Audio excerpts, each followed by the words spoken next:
This time around, the purest Android experience goes up against one of the most full-featured versions of that very operating system. It's Joshua Vergara from Android Authority. What's going on, everybody? And this is the Nexus 6P versus the Samsung Galaxy Note 5.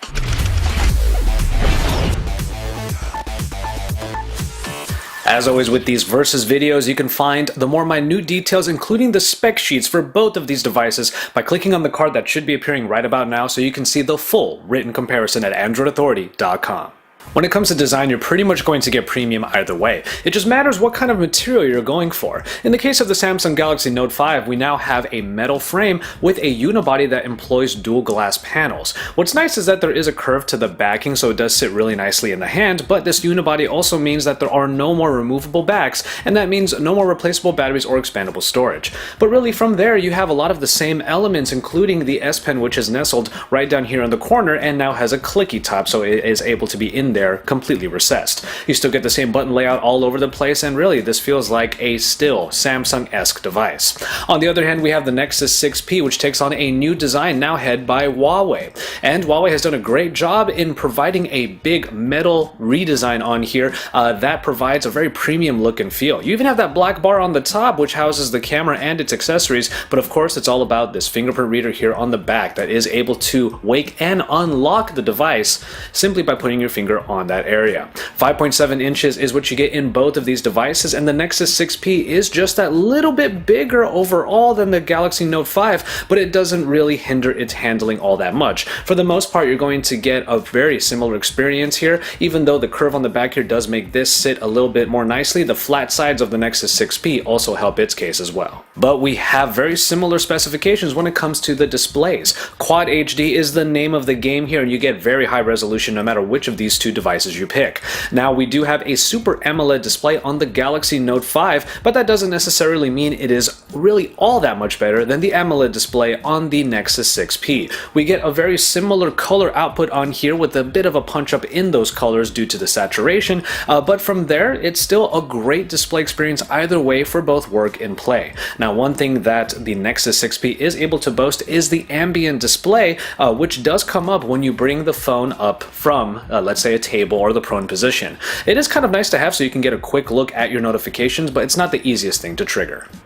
When it comes to performance, we have a great experience either way, but they both come from different sources. The Samsung Galaxy Note 5 now employs the Samsung in-house Exynos 7420 processor along with 3 GB of RAM, which should definitely help with multitasking. Now, it is very worthy to mention that TouchWiz still has a lot of features that are not found in stock Android, so multitasking is really its kind of forte. You will be able to use the multi-window and also the S-window capabilities, but for the most part, going through all of the typical tasks in the home screens, apps, and even gaming did not bring us any issues whatsoever in the Note 5, and it still provides a very reliable experience. But on the other hand, the tried and true Snapdragon 810 and 3 GB of RAM as well are what powers the Nexus 6P, and it does so beautifully. We do give a little bit of credit to the Android iteration on here because it is stock Android with all the optimizations that Marshmallow has put in. You really aren't going to have any problems on here, though you are not going to have as much multitasking because the recent app screen is the main way to use the Nexus 6P. That said, the interface and all the applications go by swimmingly, so the experience of the stock Android on the Nexus 6P is really one of the most sublime experiences we've had in Android this year. Now, the core basics when it comes to the hardware section are actually kind of similar when it comes to these two devices. After all, the Samsung Galaxy Note 5 this year no longer has the removable backing, so you don't get expandable storage or even a replaceable battery. So that kind of puts it in line with what we have already been used to in the Nexus line. But of course, the main addition in the Galaxy Note 5 is going to be the S Pen, which pops out very nicely because the pen itself, while very symmetrical, also has a very addicting clicky top. And it is really easy to use when you're using the stylus experience on here. Just remember, don't be putting this pen in backwards. The speaker on the bottom is not all that great, to be honest. It does provide a little bit more body than plenty of other devices, but it is also not quite as loud as some iterations. But it pales in comparison simply to the dual front-facing speakers of the Nexus 6P.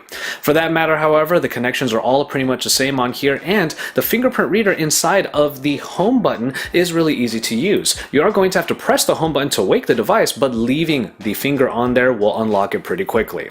And from there, you also get for charging wireless charging, which Samsung has said is one of the fastest iterations out there, but you still have the micro USB port on the bottom here, which is able to do fast charging, so you won't be having to charge too often when it only takes about 10 to 15 minutes to be able to get past the rest of your day.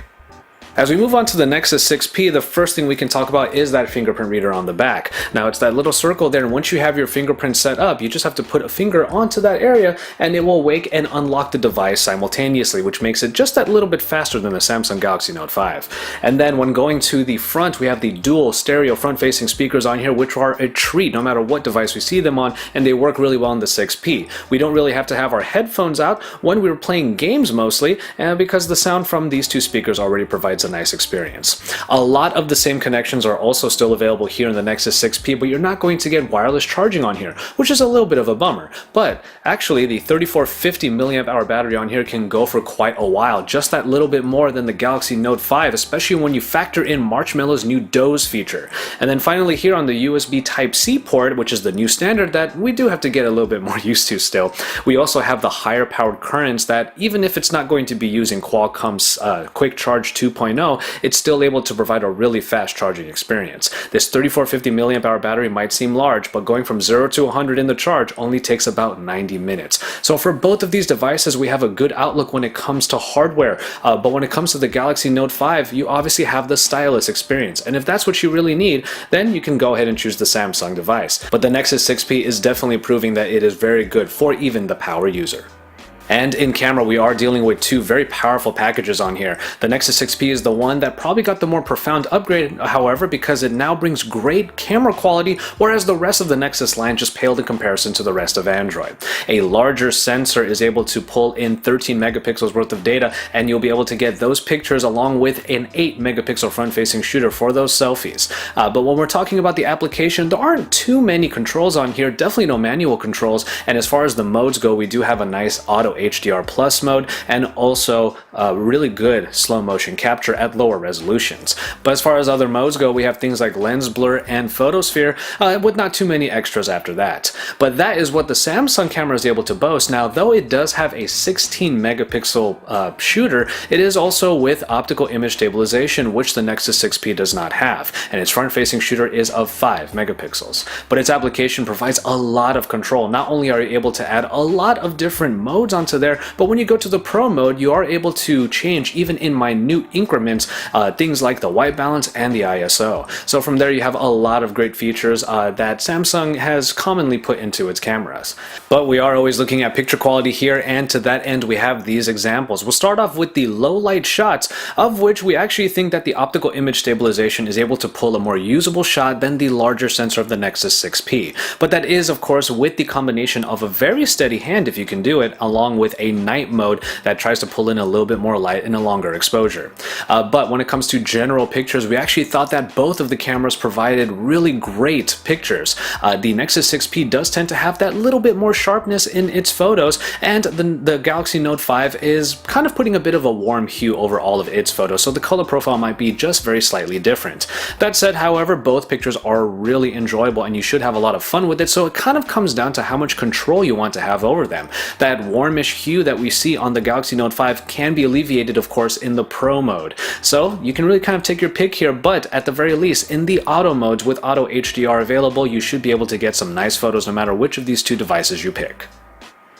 And finally, in software, we have two versions of Android here. The Lollipop version of TouchWiz on here, that is Samsung's usually kind of oversaturated in features software suite, and then we have Marshmallow on here, the stock Android, the pure experience of Android.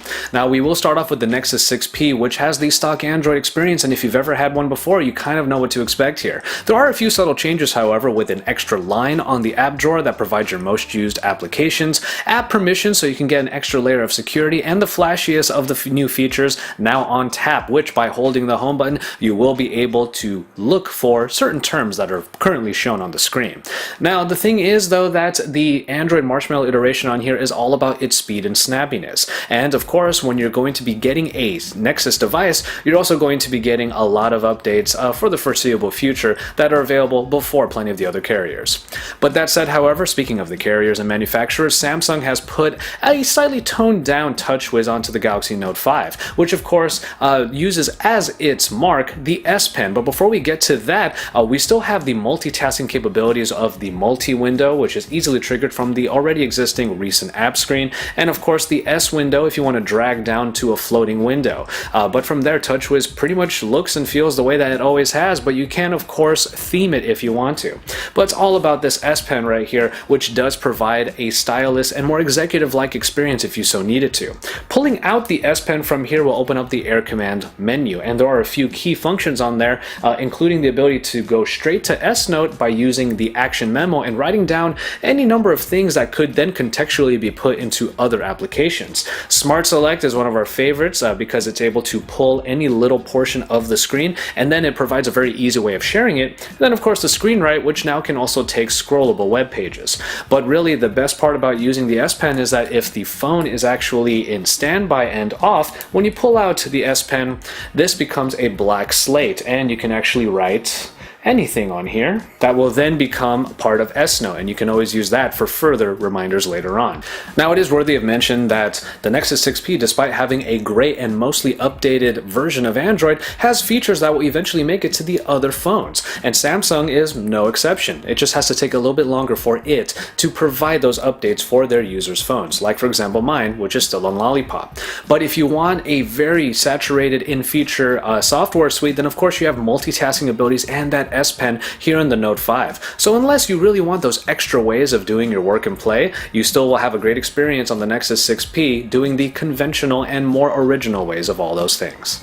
For the base models on these two devices, we're dealing with 32 gigabytes, and true to form, the Nexus 6P is available at the Google Store for $499 starting off. Now, if you want to go to the Galaxy Note 5, we'll use T-Mobile as an example, where there, after monthly payments, you'll be paying a total of $699.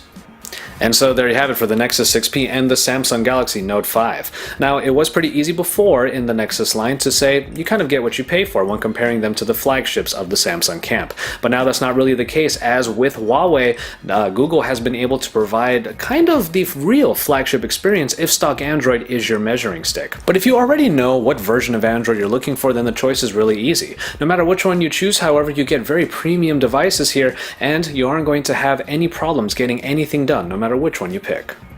So as always, thank you guys very much for watching, and I hope you enjoyed this versus between the Nexus 6P and the Samsung Galaxy Note 5. They provide pretty much the same powerful experience, and if you're looking for the most powerful devices right now, you're probably looking at them in the Android space. So you really just have to kind of be in tune with your needs, what kind of features you want to use, and how you want to get your work and play done. That said, however, you really can't go wrong with either of these, and if you're an Android purist, go for the Nexus 6P. Otherwise, the Note 5 is really calling your name. So keep it tuned to Android Authority for all of the best here, and you can see content from my colleagues in Android over here on the side, and check out the full written comparison at AndroidAuthority.com. From there, you can head on over to our podcast and listen to us every single week, and then you can stick around for even more, because we are your source for all things Android.